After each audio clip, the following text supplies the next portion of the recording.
और इस वक्त बड़ी खबर वडोदरा में नाव पलटने का मामला सामने आया है। 18 लोगों के खिलाफ केस दर्ज किया गया है। हादसे में 12 छात्रों की मौत हुई थी। हादसे में 2 शिक्षकों की भी जान गई थी। वडोदरा से बड़ी खबर जहां पर नाव पलटने का मामला सामने आया है। 18 लोगों के खिलाफ केस दर्ज किया गया है। बड़ी खबर वडोदरा से नाव पलटने का मामला। इस हादसे में 12 छात्रों की मौत हुई थी। तो 18 लोगों के खिलाफ केस दर्ज किया गया था। हादसे में 2 शिक्षकों की भी जान गई थी। वडोदरा में नाव पलटने का ये मामला, और अब इस पूरे मामले पर 18 लोगों के खिलाफ केस दर्ज। ये बड़ा मामला, वडोदरा में नाव पलट गई थी। यहां पर 18 लोगों के खिलाफ केस दर्ज किया गया है। हादसे में 12 छात्रों की मौत हो गई थी, 2 शिक्षकों की जान भी गई थी। तो 18 लोगों के खिलाफ केस दर्ज किया गया है। वडोदरा में नाव पलटने से यह हादसा हुआ। वडोदरा में नाव पलटने के चलते 12 छात्रों की मौत हो गई थी और 2 शिक्षक भी काल के गाल में समा गए थे। 18 लोगों के खिलाफ मामला दर्ज किया गया है। वडोदरा से बड़ी खबर, जहां पर नाव पलटने के हादसे में 12 छात्रों की जान चली गई, तो वहीं 2 शिक्षकों की भी मौत हो गई।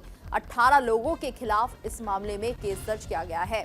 वडोदरा में नाव पलटने का यह मामला, जिसके चलते 12 छात्र और 2 शिक्षकों की मौत हुई थी।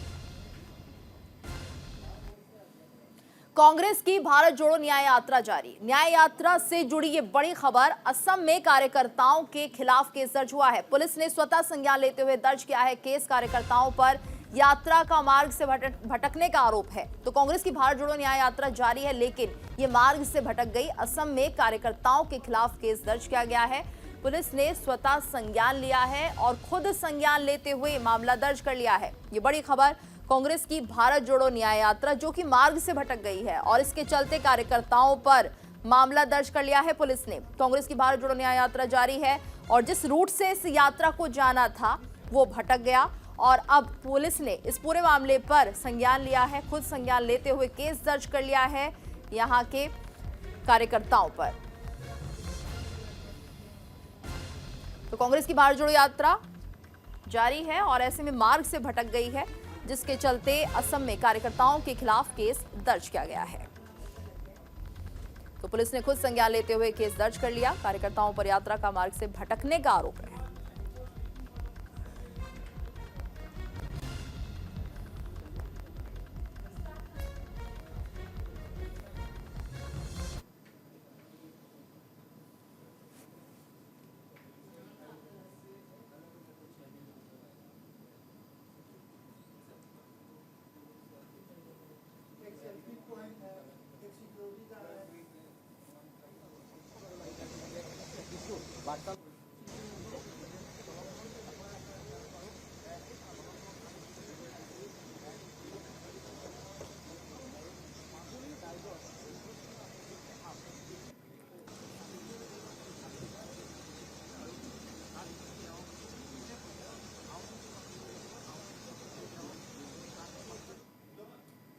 और इस वक्त बड़ी खबर अयोध्या से, गर्भगृह में रखी गई रामलला की मूर्ति, गर्भगृह से रामलला की पहली झलक सामने आई है। 22 जनवरी को होगी रामलला की प्राण प्रतिष्ठा। मंदिर को फूलों से सजाया जा रहा है। ये बड़ी खबर अयोध्या से। अयोध्या में अंतिम चरण में प्राण प्रतिष्ठा की तैयारी। आज से 4 दिनों तक चलेगा यह अनुष्ठान। तो गर्भगृह में रखी गई रामलला की मूर्ति, पहली झलक इस मूर्ति की सामने आई है। गर्भगृह में रामलला की मूर्ति रखी गई है और पहली झलक, हालांकि अभी नेत्रों को खोला नहीं गया है, लेकिन ये तस्वीरें आप देख सकते हैं गर्भगृह से। ये तस्वीरें हैं जहां पर रामलला की मूर्ति की ये पहली झलक। मंदिर को फूलों से सजाया जा रहा है। अयोध्या से बड़ी खबर सामने आई है। तो ये तस्वीरें आप देख सकते हैं प्राण प्रतिष्ठा से पहले गर्भगृह की ये झलक, जहां पर भगवान राम की प्रतिमा को स्थापित कर दिया गया है। गर्भगृह से रामलला की पहली झलक सामने आई है। हालांकि अभी मूर्ति के नेत्रों को खोला नहीं गया है।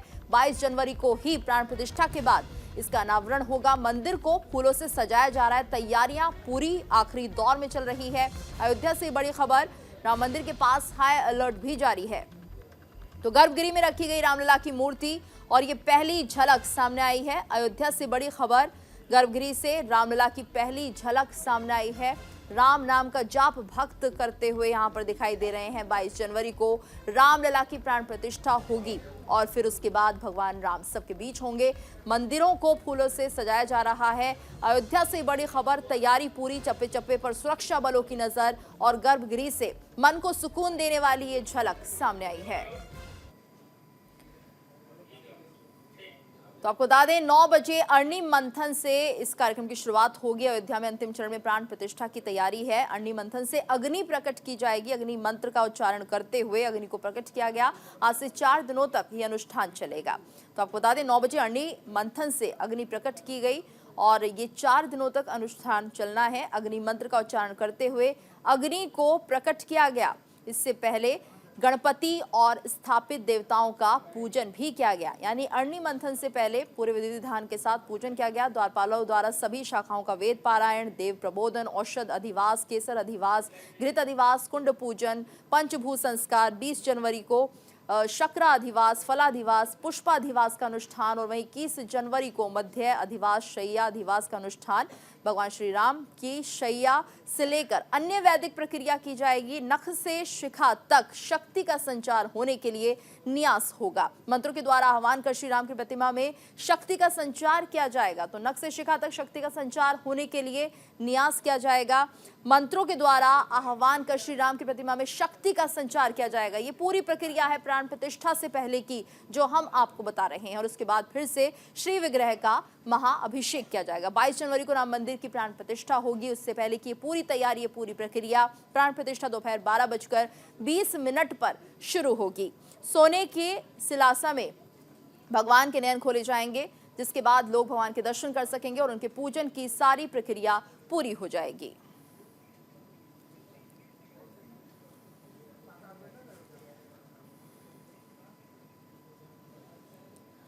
और इस वक्त हमारे साथ महंत जगदीश्वर दास जुड़े हुए हैं, हिंदू गुरु हैं। महंत जी, आपसे हम जानना चाहेंगे 22 तारीख को प्राण प्रतिष्ठा होनी है रामलला की, 3 दिन बचे हुए हैं। अब क्या कुछ प्रक्रिया चल रही है और क्या होगा इस प्रक्रिया के तहत?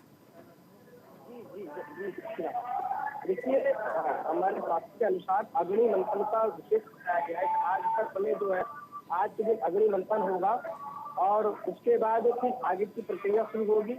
इसकी अलग अलग प्रक्रिया शुरू होती है। आज अग्नि कुंड में स्थापना की जाएगी, अग्नि मंथन किया जाएगा और उसके स्थापना आगे की प्रक्रिया शुरू की जाएगी। क्योंकि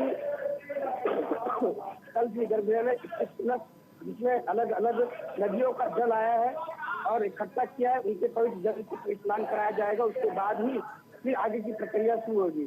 फिर रामलीला के 125 कलशों से जो दिव्य स्नान कराया जाएगा भगवान को। फिर 22 तारीख को मध्यकाल में मध्य नक्षत्र में रामलीला की महापूजा होकर और स्थापना कर दी जाएगी। ये बहुत ही प्रसन्नता की अनुभूति हो रही है। क्यों? क्योंकि अब तक संघर्ष हुआ है। 500 वर्षों के बाद ये क्षण आए हैं। हम लोगों के पूर्वजों ने मंदिर को टूटते हुए देखा है और हम लोग कितने भाग्यशाली हैं कि मंदिर को बनते हुए देख रहे हैं और भगवान को प्रतिष्ठित होते हुए देख रहे हैं। ये हम लोगों का बहुत पुनर्जन्म का अच्छा कर्म है, कर्म का फल है। उसके बाद हम लोग यहाँ पर आज दिव्य दर्शन करने के लिए अयोध्या में आए। जी बिल्कुल मान जी। और यहाँ पर हम आपसे ये भी समझना चाहेंगे, क्योंकि प्राण प्रतिष्ठा से पहले की पूरी प्रक्रिया की जा रही है, ऐसे में शुद्धिकरण भी किया जा रहा है। उस दिन 22 तारीख को क्या होगा, क्योंकि पहले से ही जो ये पूरी पूजा चल रही है, प्राण प्रतिष्ठा से पहले की जो विधियां की जा रही हैं, 22 तारीख को क्या रहेगा? फिर 22 तारीख को वेदी पूजन होके और उसके बाद भगवान को दर्पण दिखाया जाएगा। जब उनकी पट्टी नेत्र खोले जाएंगे, पट्टी खोली जाएगी, नेत्र पट्टी बनी हुई है, तो उनके अंदर स्टेज होगा, उनको स्वयं दिखाया जाएगा भगवान को दर्पण, ताकि भगवान देख के अपनी पूजा को और सबको आशीर्वाद देते।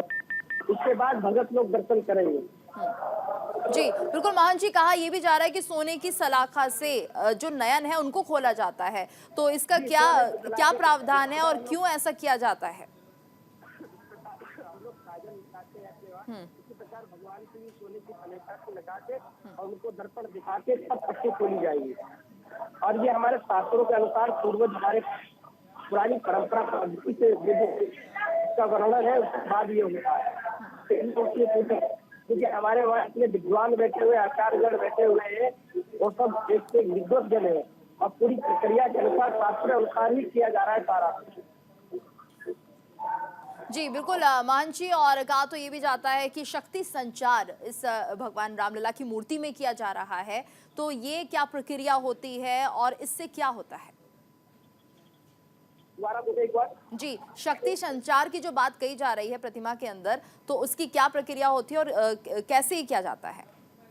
अब तक जो है मूर्ति में प्राण को प्रतिष्ठित किया जाता है, प्राण डाले जाते हैं मंत्रों के द्वारा, वेदों द्वारा। जो वेद उपनिषद है शास्त्र के अनुसार मंत्रों के द्वारा भगवान के अंदर प्राण दिए जाते हैं, तब भगवान के अंदर प्राण होते हैं। उसके बाद ही हमें कुछ लगती है, क्योंकि हमारी पुरानी सनातनी परंपरा है। हम लोग वेदों के और शास्त्रों के अनुसार ही, इसके बाद हर प्रक्रिया क्या होता है कि जैसे दृष्टि का है अलग मंत्र होता है, वो मंत्र के जाप चल रहा है, अनुष्ठान चल रहा है, पूरी प्रक्रिया के अनुसार ही, शास्त्र के अनुसार ही सारा कार्य चल रहा है और सब एक से एक स्टेप बाय स्टेप सारी पूजा चल रही है। बिल्कुल मान जी, और ये तैयारियां शुरू हो गई हैं अयोध्या में, 3 दिन बाकी हैं। बहुत बहुत धन्यवाद आपका इस पूरी बातचीत के लिए। तो रामलला की प्राण प्रतिष्ठा में 3 दिन बाकी है और ऐसे में सभी तैयारियां लगभग पूरी हो गई हैं। वहीं सुरक्षा की अगर बात की जाए तो सुरक्षा को लेकर भी काफी इंतजाम किए गए हैं। अलर्ट मोड पर है अयोध्या और आज अयोध्या जाएंगे यूपी के सीएम योगी आदित्यनाथ। प्राण प्रतिष्ठा पर तैयारियों की समीक्षा करेंगे।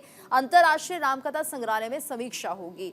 तो यहाँ पर ये बड़ी खबर इस वक्त, रामलला की प्राण प्रतिष्ठा में 3 दिन बाकी है और ऐसे में प्राण प्रतिष्ठा को लेकर सरकार अलर्ट मोड पर है।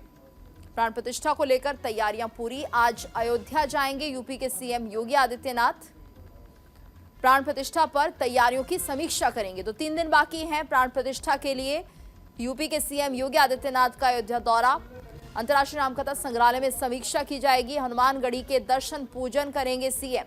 तो हनुमानगढ़ी पहुंचेंगे पहले यूपी के CM Yogi Adityanath. Tent city का निरीक्षण करेंगे सीएम योगी। किस तरह से व्यवस्थाएं चल रही हैं, आखिरी दौर में है ये सारी तैयारियां। रामलला की प्राण प्रतिष्ठा में 3 दिन बचे हुए हैं, लेकिन तैयारियों का जायजा लेने के लिए सीएम योगी आदित्यनाथ आज अयोध्या पहुंच रहे हैं। आज अयोध्या जाएंगे यूपी के सीएम योगी आदित्यनाथ। पहले हनुमानगढ़ी में जाकर दर्शन करेंगे, उसके बाद बाकी तैयारियों की समीक्षा करेंगे।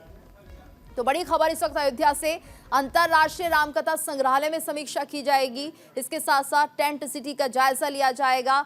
सरयू में ऊर्जा संचालित वोट का शुभारंभ करेंगे। सुबह 11 बजे लखनऊ से अयोध्या पहुंचेंगे। तो ये कार्यक्रम है सीएम योगी का। हनुमानगढ़ी और रामलला के मंदिर में दर्शन पूजन होगा। टेंट सिटी का निरीक्षण करेंगे सीएम योगी आदित्यनाथ। ये पूरा कार्यक्रम है, शेड्यूलिंग है। आज सीएम योगी की प्राण प्रतिष्ठा कार्यक्रम की तैयारियों की समीक्षा करने के लिए सीएम योगी आदित्यनाथ पहुंच रहे हैं। अंतर्राष्ट्रीय रामकथा संग्रहालय में समीक्षा करेंगे। सरयू में ऊर्जा संचालित बोट का शुभारंभ आज किया जाएगा। सुबह 11 बजे लखनऊ से अयोध्या पहुंचेंगे सीएम योगी आदित्यनाथ। और इसी के साथ इस बुलेटिन में फिलहाल इतना ही। रुकेंगे एक ब्रेक के लिए, ब्रेक के बाद खबरें लगातार जारी हैं। हम कथा सुनाते राम सकल गुण धाम की, हम कथा सुनाते राम सकल गुण धाम की। ये रामायण है पुण्य कथा श्री राम की, ये रामायण है पुण्य कथा श्री राम